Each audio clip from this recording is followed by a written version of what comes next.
Hello, excuse me, ఇక్కడ mechanic shed ఎక్కడుంది? ఇలా స్ట్రైట్గా వెళ్తే ఆ ముందుంటుందండి. Okay, thank you. ఓకే అండి. హలో, చెప్పరా? ఇక లాభం లేదు, ఇది స్టార్ట్ అయ్యేటట్టు లేదు. నేను వెళ్ళి మెకానిక్ చూపించి తీసుకొస్తాను, నువ్వు ఇక్కడే వెయిట్ చేస్తూ ఉండు. నేను కూడా వస్తాను, పద వెళ్దాం. వద్దులే, నువ్వెందుకు, నువ్వు ఇక్కడే ఉండు. జస్ట్ 2 minutesలో వచ్చేస్తాను.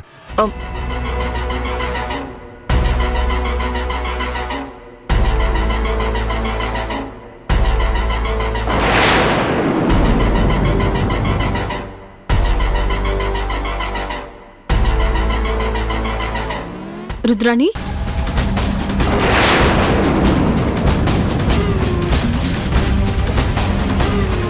నువ్విక్కడేం చేస్తున్నావు?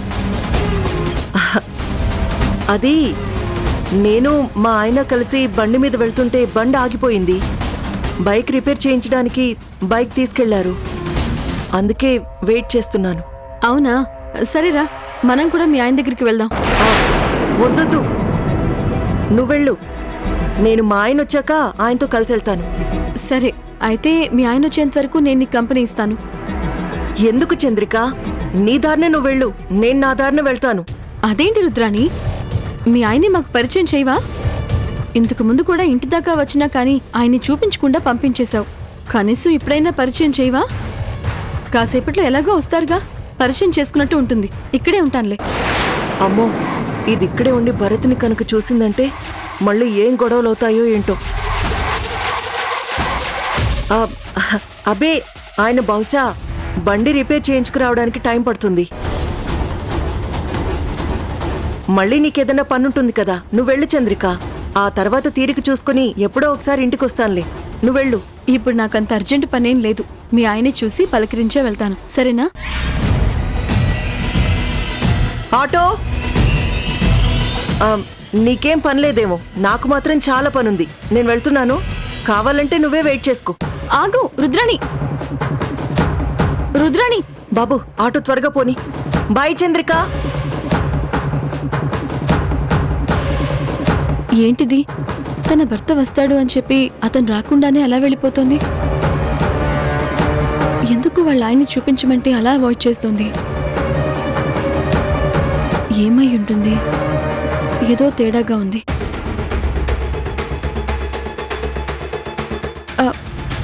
ఆటో,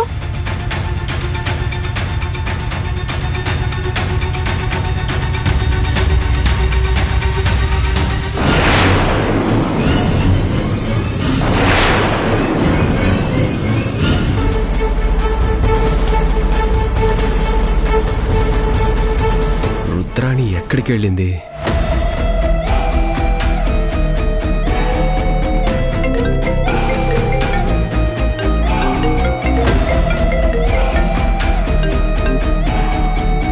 హలో హలో, రుద్రాణి ఎక్కడున్నావు?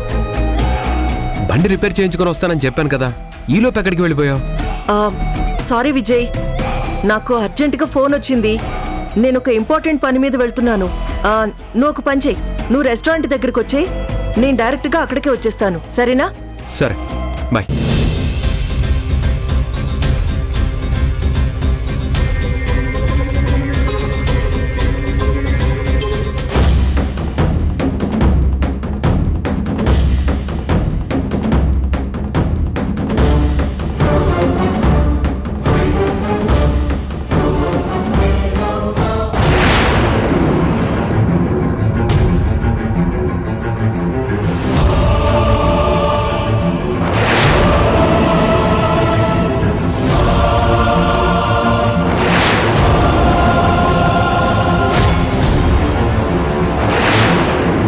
బాబు, ఆటో ఆపు.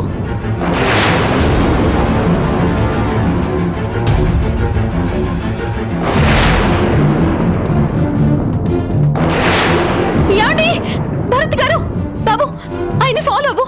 Okay madam. భరత్ గారు, భరత్ గారు ఆగండి. భరత్ గారు, యాండి, ఏమండి? బాబు త్వరగా పోనివా.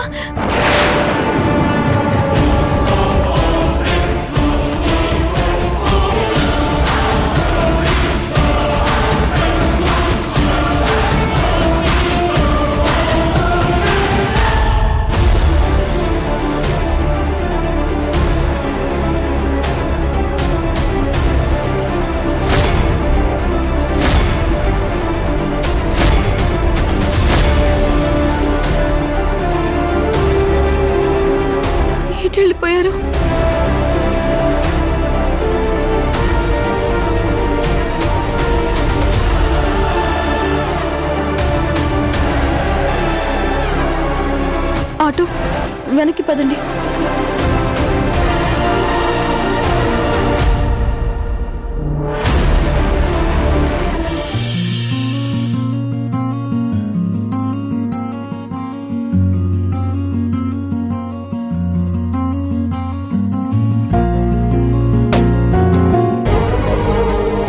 అత్తయ్య, అత్తయ్య,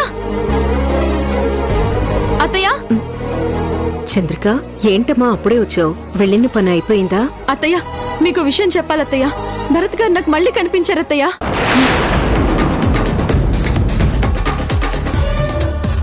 ఏంటమ్మా ఏమంటున్నావు? భరత్ కనిపించాడా? అవునత్తయ్య, ఆ రోజు నేను భరత్ గారిని హాస్పిటల్లో చూశాను అంటే ఎవరిని చూసి ఎవరో అనుకుంటున్నావు అన్నారు కదా. ఆ రోజు అంటే పొరపాటు జరుగుంటుంది, కానీ ఈ రోజు నేను మళ్ళీ ఆయన్ని చూశానత్తయ్య. ఆయన బైక్ మీద వెళ్తుంటే నా కళ్ళారా నేను చూశాను. నిజమా? అవునత్తయ్య, ఆయన్ని పట్టుకోవాలని ఆటోలో ఆయన వెనకాలే చాలా దూరం వరకు వెళ్ళాను, కానీ మిస్ అయిపోయారత్తయ్య. ఇప్పుడైనా నా మాట నమ్ముతారా? ఏమోనమ్మా, నువ్వు చెప్తూ ఉంటే నిజమే అనిపిస్తోంది, కానీ ఎలా నమ్మాలి? అయ్యో అత్తయ్య, నేను చూశాను అని గట్టిగా చెప్తుంటే ఎలా నమ్మాలి అంటారేంటి? నేను చెప్తోంది నిజమత్తయ్య. నేను నిజంగానే చూశాను, నా కళ్ళతో చూశాను. భరత్ గారు, భరత్ గారు అని పిలుస్తుంటే ఆయన నా మాట వినిపించుకోకుండా వెళ్ళిపోయారత్తయ్య. సారీ చంద్ర గారు, కాస్త లేట్ అయింది, బయలుదేరదామా? ఏమండి, నేను మీకు గుడ్ న్యూస్ చెప్పనా? నేను ఇవాళ భరత్ గారిని మళ్ళీ చూశాను.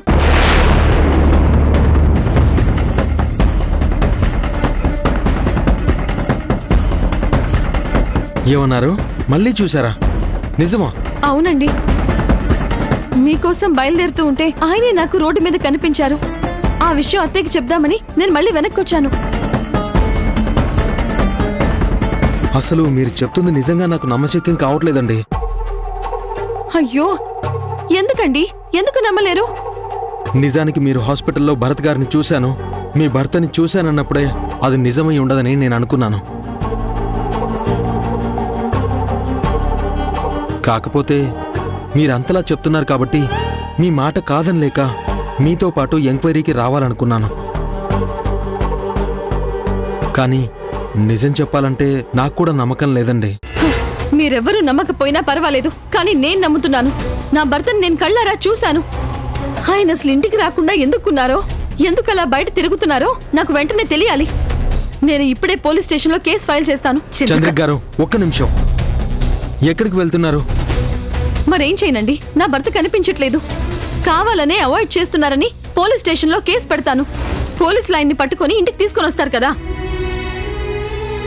ఏం చంద్రిక, భరత్ మీద కేసు పెడతావా? నువ్వన్నట్టు నిజంగా భరత్ బతికే ఉన్నాడు అనుకుందాం. తన మీద నువ్వు కేసు పెడితే అది ఎలా ఉంటుందో ఒక్కసారి ఆలోచించు. మరేం చేయమంటారు అత్తయ్య? ఆయన ఎందుకు మనల్ని అవాయిడ్ చేస్తూ బయట తిరుగుతున్నారు? ఎందుకు ఇంటికి రావట్లేదు? ఇలాంటి చాలా ప్రశ్నలకు సమాధానం కావాలి.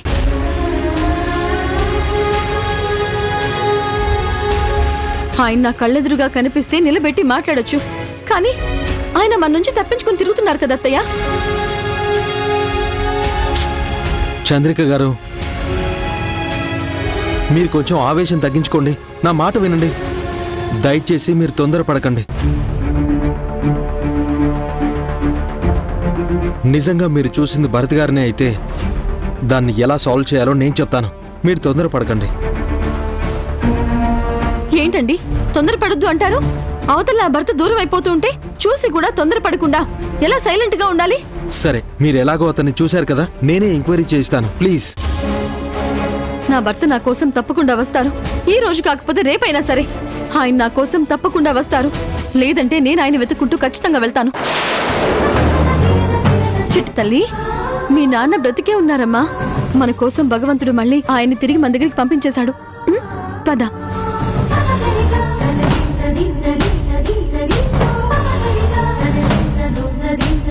ఏంటండి, చంద్రిక గారు చెప్తుందంతా నిజమేనా? నాకు అదే అర్థం కావట్లేదు బాబు. అసలు చనిపోయిన మనిషి ఎలా బ్రతికొస్తాడు? ఎవరిని చూసి ఎవరు అనుకుందో నాకేం అంతుపట్టడం లేదు. ఒక్కసారంటే పొరపాటు పడిందేమో అండి, కానీ రెండోసారి కూడా చూశాను అంటుందంటే నమ్మకుండా ఎలా ఉంటాం? నిజంగా భరత్ బ్రతికే ఉంటే ఇంటికి రాకుండా ఎలా ఉంటాడు బాబు? ఆ రోజు మా కళ్ళ ముందే బాంబ్ బ్లాస్ట్ జరిగింది. ఆ శవానికి పోలీసులు పోస్ట్ మార్టం చేశారు. పోస్ట్ మార్టం రిపోర్ట్ కూడా మా దగ్గరే ఉంది. బాడీ ఐడెంటిటీ కోసం ఇచ్చిన ఫోరెన్సిక్ ల్యాబ్ రిపోర్ట్ కూడా మా దగ్గరే ఉంది. ఇన్ని ప్రూఫ్లుంటే చనిపోయిన వ్యక్తి భరత్ అని మేము నమ్మి అంత్యక్రియలు కూడా చేశాం. ఇప్పుడు తను బ్రతికి ఎలా వస్తాడు? ఏదో పొరపాటు పడుతోంది తను. కానీ మరి తను చూశానంటుంది కదా. అదే నాకు అర్థం కావడం లేదు. అసలు తనెవరిని చూసింది? తను చూసింది నిజంగా భరతా కాదా? వివరాలన్నీ తెలుసుకోవాలి.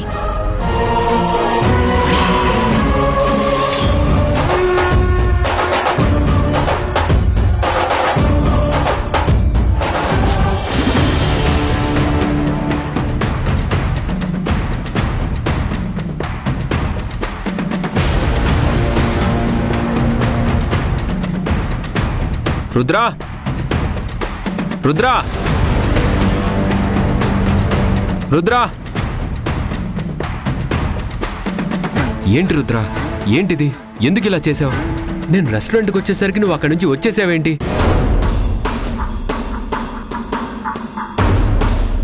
నువ్వే కదా రెస్టారెంట్కి రమ్మన్నావు. అరే నీకోసం అంతా అక్కడంతా వెతికానో తెలుసా? ఫోన్ చేస్తేనేమో ఫోన్ తీయవు. అసలు ఏమైపోయావు? ఎందుకు ఇలా చేసావు?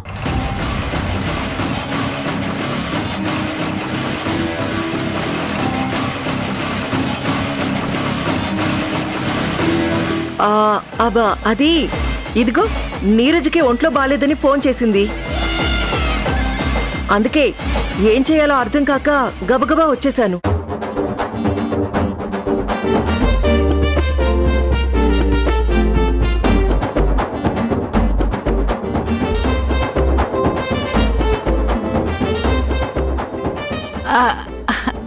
అవును బాబు, నాకు అస్సలు ఒంట్లో బాలేదు.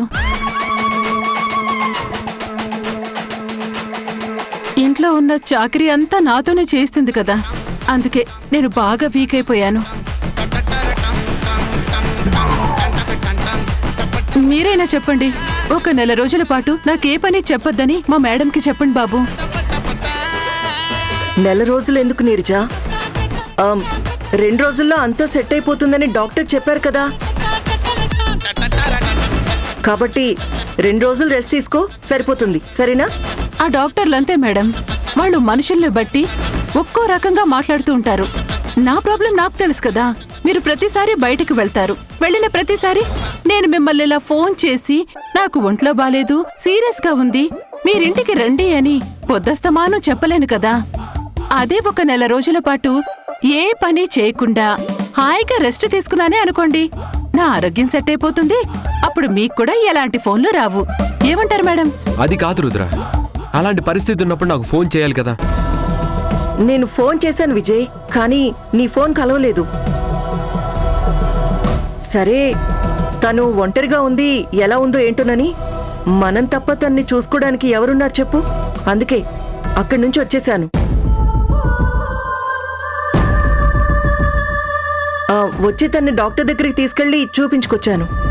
అందుకే నీకు చెప్పకుండా రావాల్సి వచ్చింది. Please, I'm sorry. ఏమో రుద్ర, నేను మాత్రం బాగా డిసప్పాయింట్ అయ్యాను. ఐఎమ్ సారీ విజయ్, ఇంకోసారి ఇలా జరగదు. సరేనా? రా, భోంచేద్దాం. నాకు ఆకలి లేదు. అరే విజయ్, ఇది చాలా చిన్న విషయం, దీనికి ఇలా అయిపోతే ఎలా చెప్పు? రా ప్లీజ్, రా భోంచేద్దాం. రా రా చెప్తాను.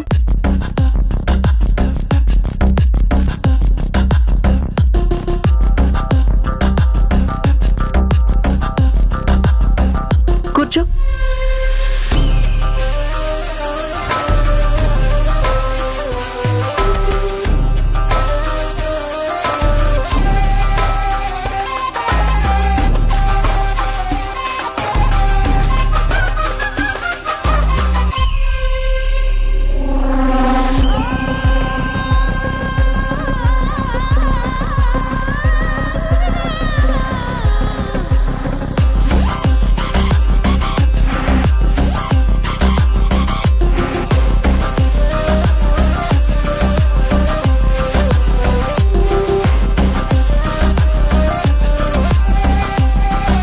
విజయ్, మనం ఎక్కువ రోజులు ఇక్కడ ఉండొద్దు విజయ్. వీసాకి అప్లై చేశాను. వీసా రాగానే మనం ఈ దేశం వదిలేసి వెళ్ళిపోదాం. అదేంటి ఇంత సడన్ గా చెప్తున్నావు? సడన్ గా ఏముంది విజయ్, ఆల్రెడీ ఇంతకు ముందు నుంచే నేను ప్రిపేర్ అయి ఉన్నాను. ఆల్రెడీ వీసాకు కూడా అప్లై చేశాను. త్వరలోనే వచ్చేస్తుంది. మనం వెళ్ళిపోదాం. అయినా ఇప్పుడున్న పలంగా మనం ఎందుకు దేశం వదిలిపెట్టి వెళ్ళిపోవాలి? ఇక్కడ కంఫర్ట్గా హ్యాపీగానే ఉన్నాం కదా. లేదు విజయ్, మనం ఇక్కడ ఉండకూడదు. మనం పెళ్లి చేసుకునేటప్పుడే మనం ఈ దేశం వదిలిపెట్టి వెళ్ళిపోదాం, ఫారిన్లో సెటిల్ అయిపోదాం అని ముందే అనుకున్నాం కదా. అవునా? నీకేం గుర్తుండో విజయ్, అందుకే నీకు మళ్ళీ గుర్తు చేస్తున్నాను. తొందరలోనే వీసా కూడా వచ్చేస్తుంది. ఆల్రెడీ ఆ ప్రాసెస్ అంతా చేసేసాం. ఎంత అర్లీగా మనం ఈ దేశం వదిలిపెట్టి వెళ్ళిపోతే అంత మంచిది విజయ్. ఏమంటావ్? సరే, నీ ఇష్టం. వీసా వచ్చినప్పుడు అప్పుడు చూద్దాంలే. ఓకే.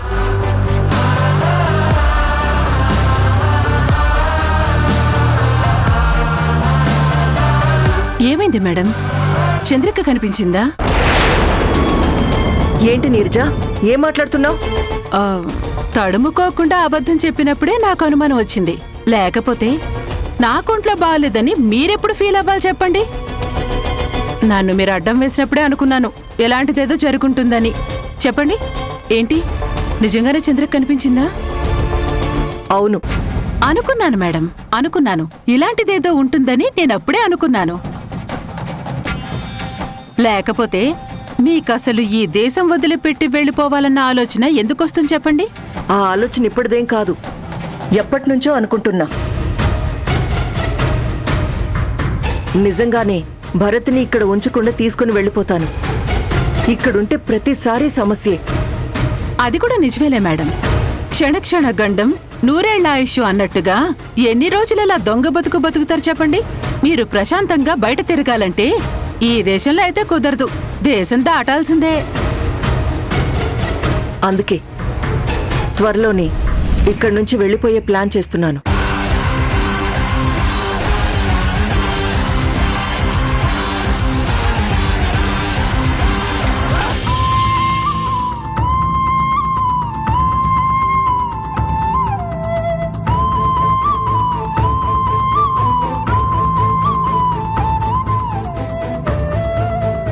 అత్తయ్య, ఏంటమ్మా? ఈవేళ మనం గుడికి వెళ్ళాలి. గుడికా? అదేంటత్తయ్య, మర్చిపోయారా? ఈవేళ మీ అబ్బాయి పుట్టినరోజు. ఏంటోనమ్మా, వాడి పుట్టినరోజు కూడా నాకు నిజంగా గుర్తులేదు. అయినా మన మధ్య లేని మనిషికి పుట్టినరోజు జరపడం కరెక్ట్ కాదమ్మా. ఏంటత్తయ్య, నేను ఎంతగా చెప్పినా మీరు నమ్మడం లేదు. ఆయన బ్రతికే ఉన్నారత్తయ్య. మీరు అలా చూస్తూ ఉండండి. ఏదొక రోజు ఆయన తీసుకొచ్చి నేను మీ కళ్ళ ముందు నిలబెడతాను. నా మాట నమ్మండి అత్తయ్య. నీ మాటలు వింటుంటే వాణ్ణి నిజంగా తీసుకొస్తావేమో అని చిన్న ఆశ కలుగుతోంది. కానీ ఎంత ఆశపడినా ఆ ఆశ నిరాశ అవుతుందని నిజం నా మనసుని హెచ్చరిస్తూనే ఉంది. సరే అత్తయ్య, నేనెంత చెప్పినా మీరు నా మాట నమ్మరు అన్న విషయం నాకు అర్థమైంది. ఆయన ఉన్నారు లేరు అన్న విషయం పక్కన పెట్టి ఈ రోజు ఆయన పుట్టినరోజు కాబట్టి మనం గుడికి వెళ్లి ఆయన పేరు మీద అర్చన చేయిద్దాం. ప్రతి సంవత్సరం వెళ్తున్నట్టే ఈ సంవత్సరం కూడా గుడికి వెళ్లి ఆయన పేరు మీద పూజ జరిపించాల్సిందే అత్తయ్య. అది కాదమ్మా. ప్లీజ్ అత్తయ్య, నా మీద నమ్మకం ఉంచండి. నా నమ్మకం నాది. దయచేసి ఈ విషయంలో మాత్రం మీరు అడ్డు చెప్పకండి. తొందరగా బయలుదేరండి అత్తయ్య, అంతా మంచి జరుగుతుంది. ప్లీజ్. సరేనమ్మా, నీ నమ్మకం నీది. అలాగే చేద్దాం. నువ్వన్నట్టు అంతా మంచి జరిగితే అంతకంటే కావాల్సిందే ఉంది. అలాగే వెళ్దాం. సరే అత్తయ్య, నేను వెళ్ళి పాపను రెడీ చేస్తాను.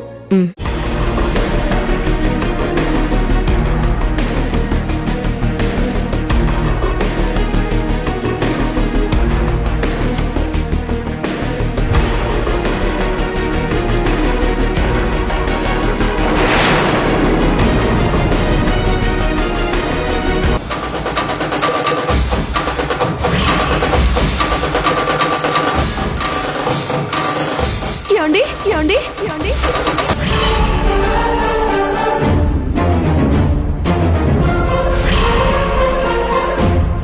ఏ